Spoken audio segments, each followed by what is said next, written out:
आप सभी का हृदय अभिनंदन है। इस वीडियो में हम सीबीसीएस हिंदी पाठ्यक्रम मेजर कोर्स सेमेस्टर 1 पर विशेष चर्चा करेंगे।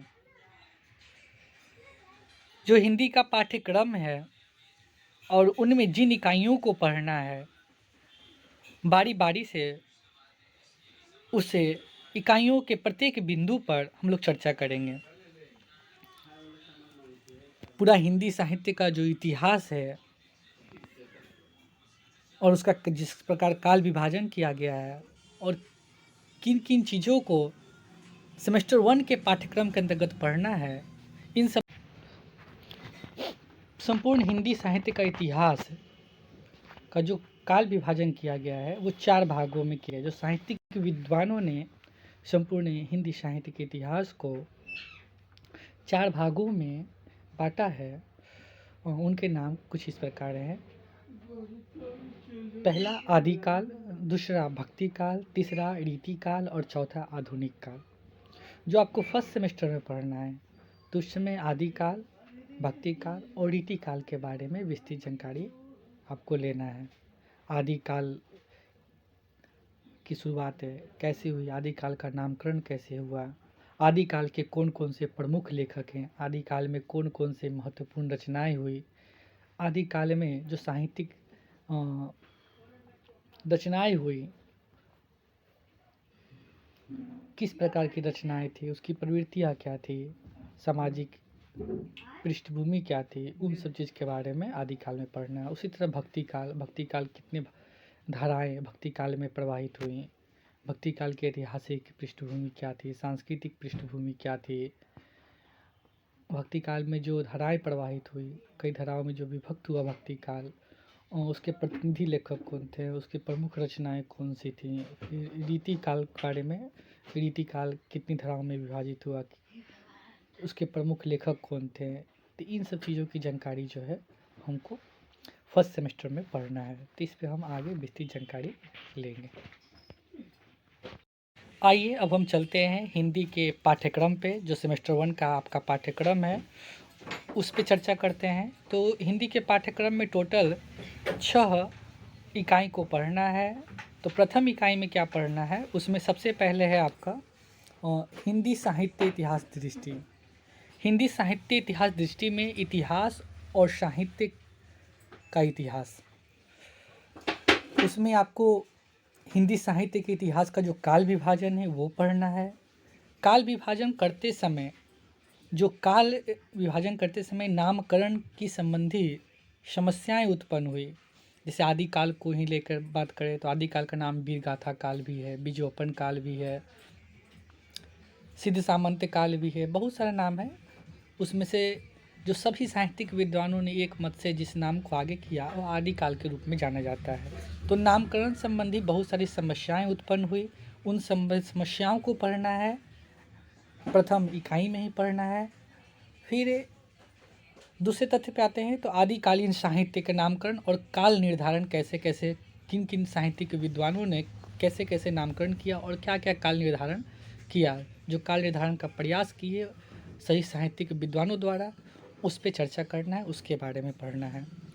आदिकालीन साहित्य की राजनीतिक, सामाजिक, सांस्कृतिक एवं साहित्यिक पृष्ठभूमि के बारे में पढ़ना है। तो ये प्रथम इकाई का सिलेबस है। टोटल 6 इकाई हैं। अब दूसरी इकाई में आते हैं तो दूसरी इकाई में पढ़ना है आदिकालीन काव्य के विभिन्न रूपों का समीक्षात्मक परिचय। विभिन्न रूपों का समीक्षात्मक, जैसे कि आदिकालीन काव्य में सिद्ध काव्य लिखे गए, जैन काव्य लिखे गए, रासो काव्य लिखे गए, लौकिक काव्य लिखे गए, जैसे विद्यापति की रचनाएं हैं, विद्यापति की पदावली है। रासो काव्य पृथ्वीराज रासो है जिसके लेखक चंद्रवरदाई हैं। इसी तरह सिद्ध और जैन काव्य भी लिखे गए और अन्य काव्यों की रचनाएं भी हुई। तो आदिकालीन काव्य की जो महत्वपूर्ण विशेषताएं और प्रवृत्तियां हैं उसके बारे में भी हमको इस पाठ्यक्रम में पढ़ना है। तो ये प्रथम इकाई और ये दूसरी इकाई में इन सब चीज़ों के बारे में हिंदी के सेमेस्टर 1 पाठ्यक्रम में पढ़ना है। टोटल इस तरह से 6 इकाई हैं। अब तीसरे और चौथी इकाई में आगे हम देखते हैं। वे हिंदी जो पाठ्यक्रम है सेमेस्टर 1 का, चूँकि आपको पहले भी बताया है कि इसमें टोटल जो है 6 इकाई हैं। प्रथम और द्वितीय इकाई पे हम लोग चर्चा कर चुके हैं अब तृतीय, चौथे और पाँचवें इकाई पे चर्चा करेंगे। तो तृतीय जो इकाई है आपका सेमेस्टर 1 का जो हिंदी का पाठ्यक्रम का, उसमें क्या पढ़ना है? तो तृतीय इकाई में भक्ति काल के बारे में पढ़ना है। तो भक्तिकालीन साहित्य की जो पृष्ठभूमि थी, ऐतिहासिक पृष्ठभूमि क्या रही है, उस पर विस्तृत चर्चा करना है, उसके बारे में जानना है। फिर भक्तिकालीन काव्य के जो दार्शनिक और सामाजिक आधार थे, जो भक्ति काल में बहुत सारी रचनाएं हुई, काव्य रचनाएं हुई, उसका दार्शनिक आधार कहाँ से मिला, सामाजिक आधार कहाँ से मिला, उन सब के बारे में हमको तृतीय इकाई में ही पढ़ना है। फिर ये हिंदी भक्तिकालीन काव्य अखिल भारतीय परिप्रेक्ष्य में, अब संपूर्ण भारतीय परिप्रेक्ष्य में इसको लेके पूरे हिंदी का जो हिंदी भक्तिकालीन जो काव्य है, भक्तिकालीन जितनी भी काव्य रचनाएं की गई, पूरे भारतीय परिप्रेक्ष्य में उसको पढ़ना है। तो ये तृतीय इकाई में इसको भी पढ़ना है। सेमेस्टर 1 का ही ये सिलेबस है, पाठ्यक्रम है, उसमें पढ़ना है।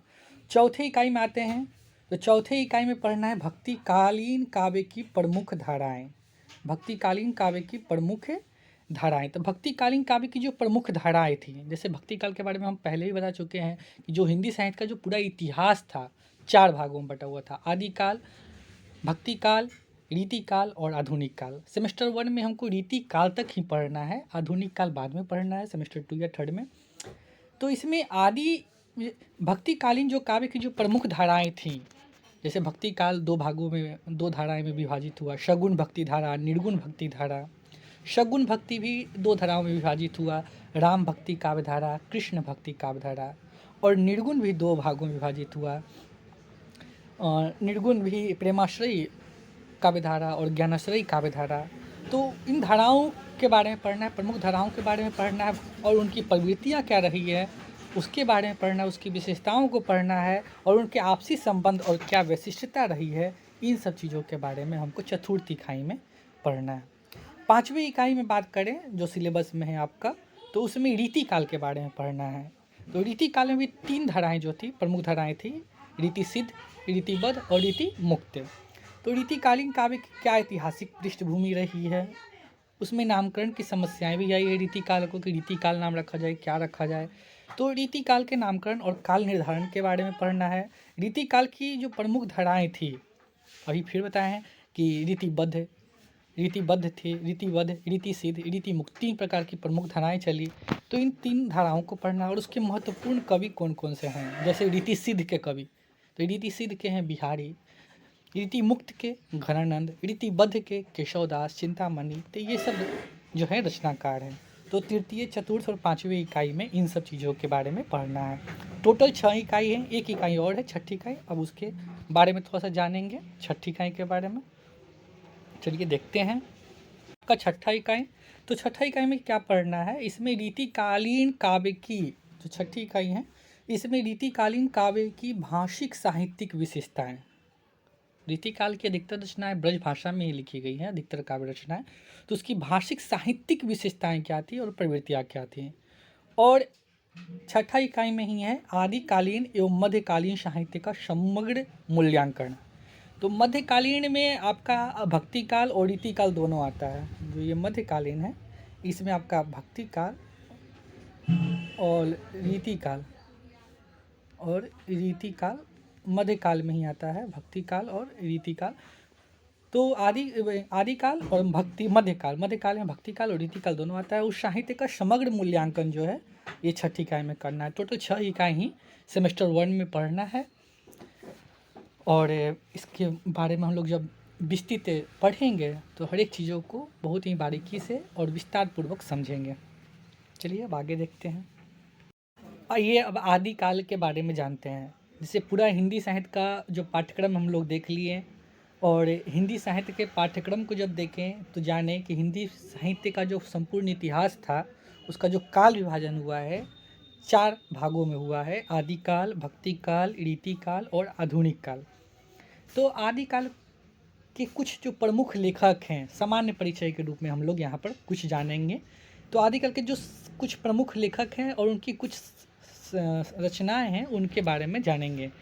तो आदिकाल के प्रमुख लेखक चंद्रवरदाई,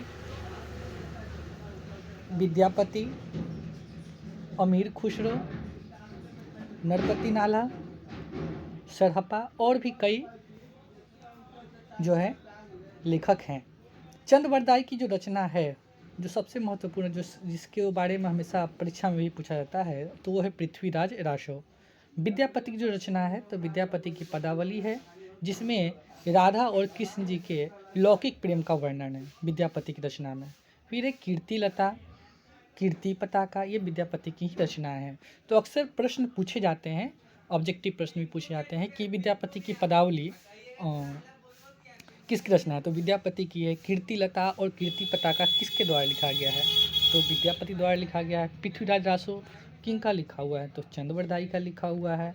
तो ये आदिकाल के कुछ प्रमुख लेखक हैं।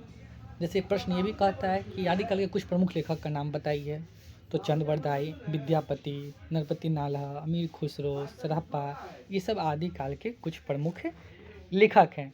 तो सेमेस्टर 1 का जो सिलेबस है, उसमें आदिकाल, भक्तिकाल और रीतिकाल के बारे में पढ़ना है। आधुनिक काल के बारे में सेमेस्टर 1 में नहीं पढ़ना है। तो हम लोग अभी सामान्य परिचय के रूप में आदिकाल के बारे में जाने, इसी तरह सामान्य परिचय के रूप में भक्तिकाल के रूप में देखेंगे, और उसके बाद सामान्य परिचय के रूप में ही रीतिकाल के रूप में देखेंगे। चलिए देखते हैं। भक्तिकाल हिंदी साहित्य का जो इतिहास था, तो 4 कालों में बटा हुआ है। आदिकाल, भक्तिकाल, रीतिकाल और आधुनिक काल। तो भक्तिकाल 2 भाग में विभाजित हुआ, एक सगुण भक्ति और एक निर्गुण भक्ति। भक्तिकाल में जो रचनाएं लिखी जा रही थी, रचना की प्रवृत्ति के आधार पर जो है कई काव्य धाराओं में इसको बांटा गया। तो सगुण भक्ति में राम भक्ति काव्य धारा और कृष्ण भक्ति काव्य धारा, एवं निर्गुण भक्ति जो था, भक्ति काल का जो निर्गुण भक्ति है, उसमें ज्ञानाश्रय या संत काव्य धारा, प्रेमाश्रय या सूफी काव्य धारा जो है विभाजित हुआ। तो सगुण भक्ति 2 धाराओं में, राम भक्ति काव्य धारा और कृष्ण भक्ति काव्य धारा में, और निर्गुण भक्ति संत काव्य धारा एवं सूफी काव्य धारा में विभाजित हुआ। अब प्रत्येक काव्य धारा जो था, भक्ति काल में जो धाराएं, काव्य धाराएं जो चली, उनके प्रतिनिधि लेखक जो हैं उनके बारे में चर्चा करेंगे। तो राम भक्ति काव्य धारा के जो प्रतिनिधि लेखक थे वो हैं तुलसीदास, जिनकी सर्व प्रमुख रचना रामचरित मानस है, जो कि अवधी भाषा में लिखा हुआ। ये प्रश्न अक्सर पूछा भी जाता है कि रामचरित मानस की भाषा क्या है, तो हिंदी की अवधी भाषा में रामचरित मानस लिखा गया है। फिर कृष्ण भक्ति काव्य धारा के प्रतिनिधि लेखक कौन है, सूरदास। सूरदास की जो प्रमुख रचनाएं हैं, साहित्य लहरी, सूरसागर, सुरसारावली। सूरदास ने कृष्ण जी के बाल वर्णन का जो वर्णन के, कृष्ण जी के जो बाल छवि का जो वर्णन किया है इन्होंने, बहुत ही सुंदर ढंग से किया है। जो उसमें वात्सल्यता का भाव दिखता है वो अत्यंत ही हृदयंगम है। तो कृष्ण भक्ति काव्य धारा के जो प्रतिनिधि लेखक हैं सूरदास, इनकी प्रमुख रचनाएं जो हैं साहित्य लहरी, सूरसागर और सुरसारावली ब्रज भाषा में लिखा गया है, हिंदी के ब्रज भाषा में। ज्ञानाश्रय याद रखिएगा, हिंदी के ब्रज भाषा में सूरदास की रचनाएं हैं। पूछता है कि सूरदास की रचनाएं किस भाषा में है, सुरसागर भी ब्रज भाषा में है, साहित्य लहरी और सुरसारावली। ज्ञानाश्रय काव्य धारा के प्रतिनिधि कवि कौन है, तो ज्ञानाश्रय काव्य धारा के प्रतिनिधि कवि कबीरदास हैं। कबीरदास जिनकी प्रमुख रचना बीजक है, कबीरदास की प्रमुख रचना बीजक।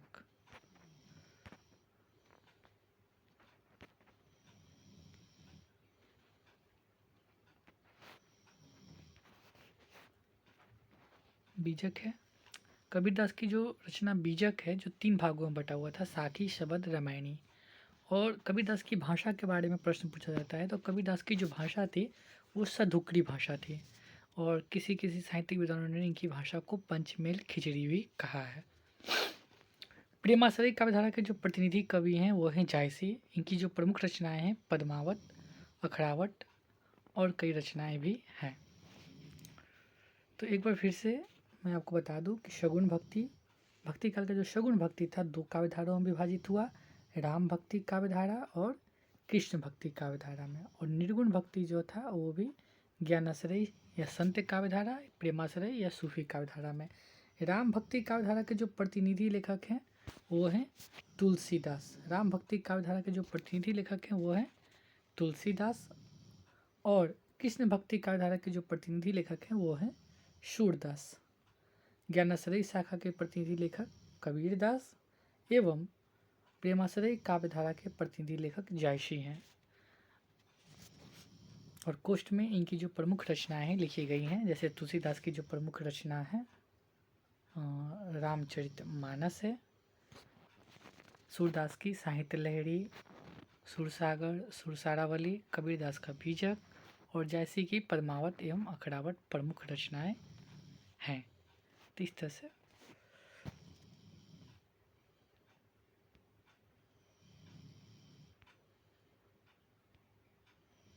आइए अब पढ़ते हैं हम लोग रीतिकाल के बारे में। जैसे हम लोग सेमेस्टर 1 में आदिकाल के बारे में पढ़े, भक्ति काल के बारे में सामान्य जानकारी लिए, उसी तरह रीतिकाल के बारे में संक्षिप्त जानकारी, सामान्य जानकारी हम लोग लेंगे।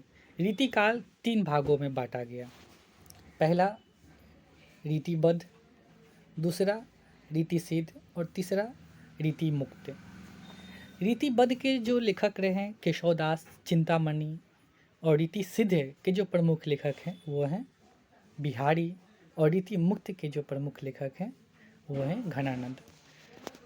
बिहारी पूरे रीतिकाल में जो हैं सर्व प्रमुख लेखक के रूप में जाने जाते हैं, पूरे रीतिकाल में अग्रगण्य रहे हैं, और बिहारी जो है पूरे रीतिकाल के प्रतिनिधि कवि के रूप में भी जाने जाते हैं।